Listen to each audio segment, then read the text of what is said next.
Hello, my friends, and welcome back. Today, we're taking a look at something I've been excited for. I know I always say I'm excited for all these things, but this one's really special.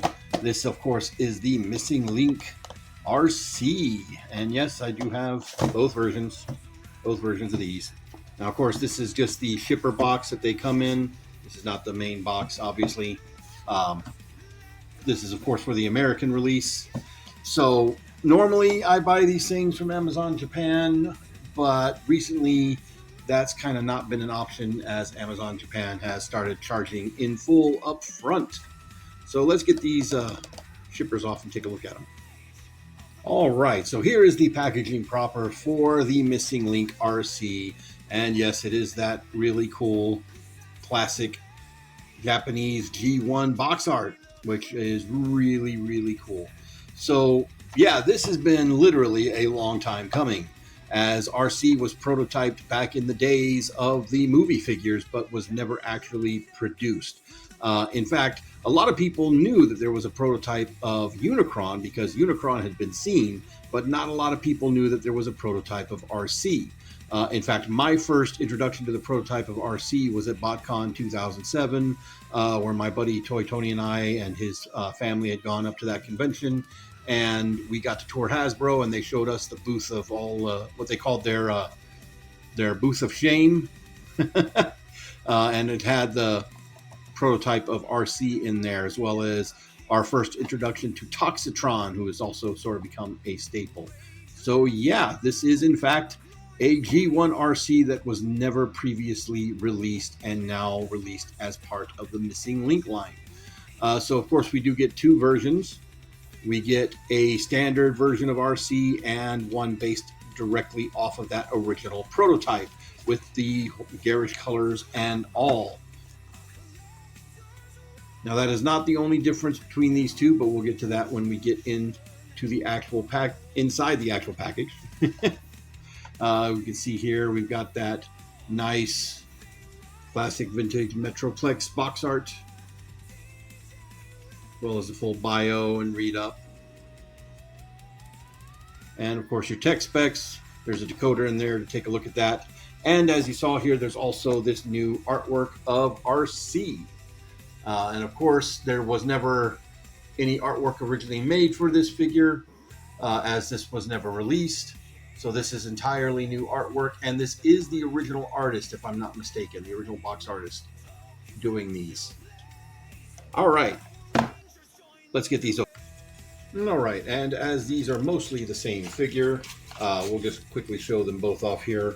But as you can see, they are the same inside the packaging with the exception of course, the gun. Now each one does come with a little baggie full of goodies, and inside this baggie, of course, is our little brochure catalog. Again, we got that nice classic artwork there. Trypticon, fighting Metroplex. And then it opens up and it shows you both figures right there. And then on the back, it shows you what we've gotten so far. So we have, of course, Bumblebee and Cliff Jumper.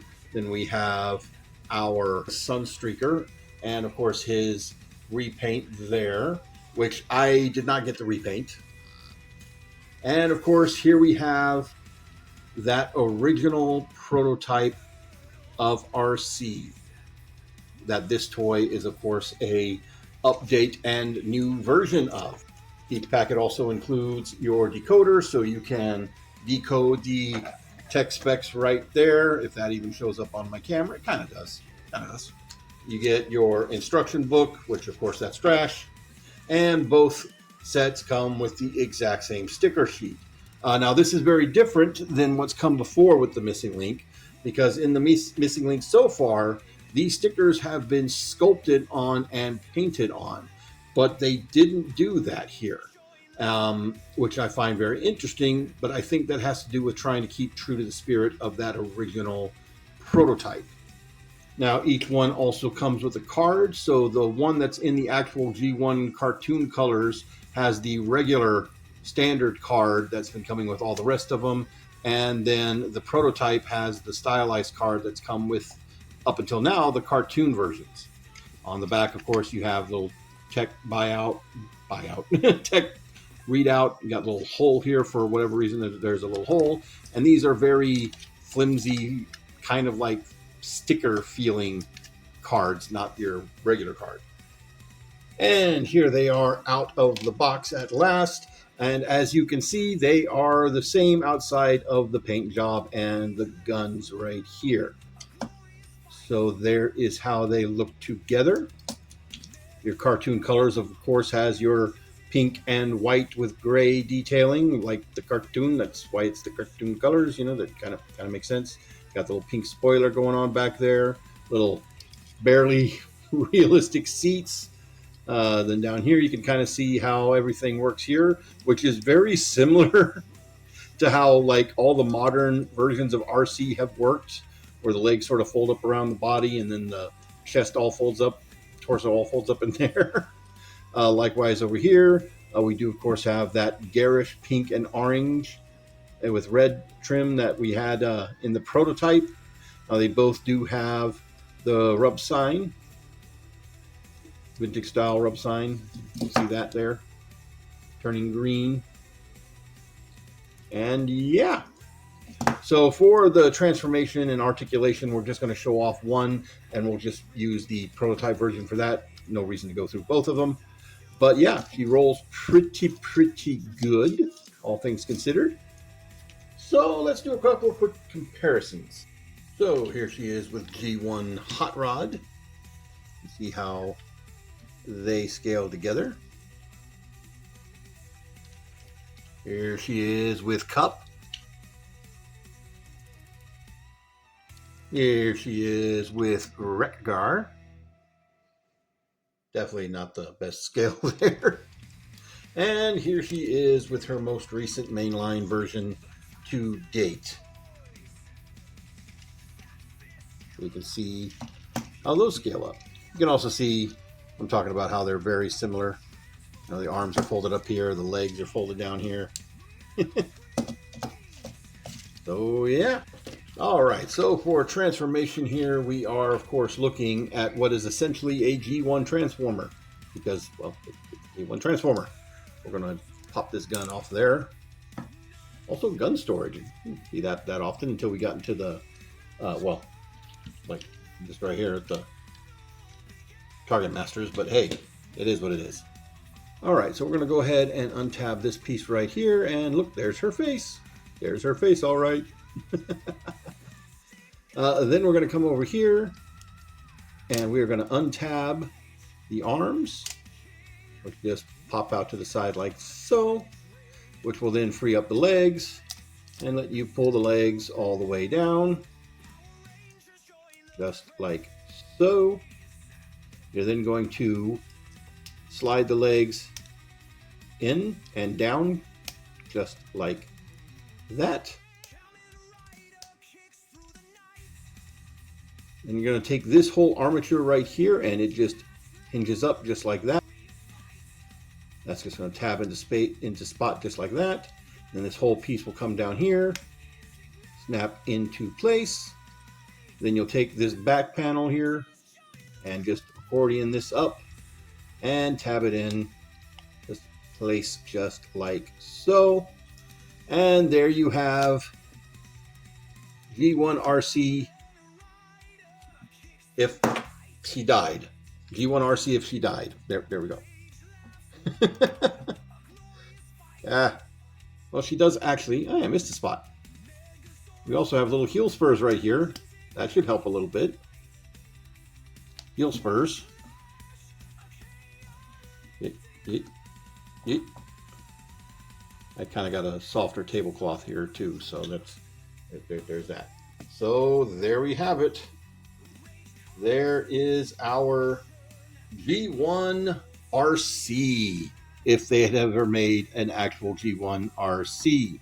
Now you can see she's kind of got the whole half a head thing, much like Cup did, due to having to fit where it needs to fit. She does, of course, come with a little white pistol here, which can fit into her hand like so. He says, as he completely misses the hole, just like that. Now, had this actually been released in G1, this would have probably been the only articulation you have. But they did, in fact, pack this up with modern articulation. Now, these knees don't like to lock in per se. They do very easily tab back out. Oh, okay. No, I'm just stupid. I just wasn't using excessive force. Sometimes excessive force is required. Anyway, so there we go. So now modern articulation, so she can go in and out here at the shoulder, but only about that far. Then you do have a bicep rotation right there. Very deep elbow bend right there. Now, nothing at the wrist, of course, due to this being a solid piece of plastic. Of course, you saw we can do the full 360 there. The head can look up and down. It can also turn left and right, though not very far due to how everything is sort of crammed up in here. The legs can go forward and back, though they do bump against her flap here. That does not move out of the way without taking her, like you're untransforming her. Then you can sort of get that if you need to. We do get in and out. She can do the full splits. Nothing. Well, she does get a little bit of thigh swivel, just a very, very little bit of thigh swivel. We get very deep knee bends. I mean, those go all the way. We get forward and back here at the feet, as well as very, very tight ankle pivots right there. So you can, in fact, get Arcee into some decent combat poses, should you choose to do so. Ta-da! Now, between the two different versions of Arcee, the color is not the only difference. Now, obviously, as we pointed out before, they have different guns. But the other difference is that they do, in fact, have different head sculpts. So again, the prototype one is more based off of what that actual prototype looked like.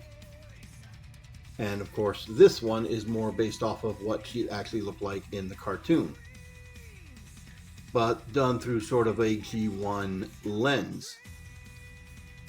Not sure if they're saying that this would be the one that they would have done if they had the option, or if this is how it would have actually released, if they had ever released it.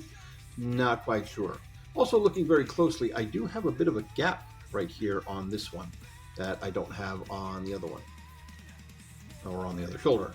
So hopefully that's not a QC issue, but it is what it is. Now, as I said, none of these stickers have any sculpted parallels on the body anywhere at all. So I am not sure. I feel like I am obligated to have to put the stickers on at this point. Probably will put them on the prototype one. Maybe, maybe not. We'll cross that bridge when we get there.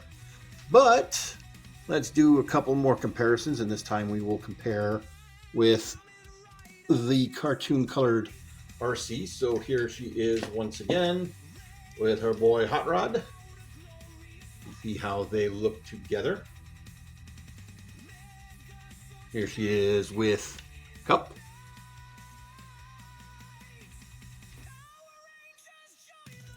Again with Rekgar, who's pretty tall. And with her more recent mainline version. And last but certainly not least, here is the entire Missing Link cast thus far. Well, not the entire. I don't have the cordon version of him, the white repaint. I just did not feel it was necessary for me to have that one. But yeah. Again, I am absolutely loving this whole concept. And plus the ability to finally get, G1 figures that we never got, that we probably should have gotten. Yeah, that's kind of cool. Of course, it's not the first toy company to do that. Masters of the Universe has obviously done that more than once. So it's really cool to see Takara and Hasbro finally, correcting that. Now, the downside, of course, being that these are Japanese figures and they're not cheap. So with prices going up the way they are, we'll see if I actually do get to continue this line, because supposedly next year we're going to start seeing the Decepticons. And I would very much like to see the Decepticons in this style. But anyway, that's going to be it for me, guys. I do highly recommend this if you've got the money and you got the space and you like the G1 stuff, go for it. That's going to be it for me. Y'all have a good one.